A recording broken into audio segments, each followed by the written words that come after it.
information for the following area in Massachusetts. Eastern Essex, what?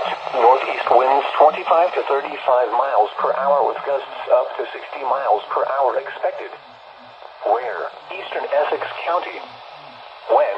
From 4 a.m. to 6 p.m. Saturday. Impacts. Damaging winds will blow down trees and power lines. Power outages are possible. Travel will be difficult, especially for high-profile vehicles. People should avoid being outside in forested areas around trees and branches. If possible, remain in the lower levels of your home during the windstorm and avoid windows. Use caution if you must drive. Boy, that's bad. Did it go off on here? After midnight. No. Knock Mountain.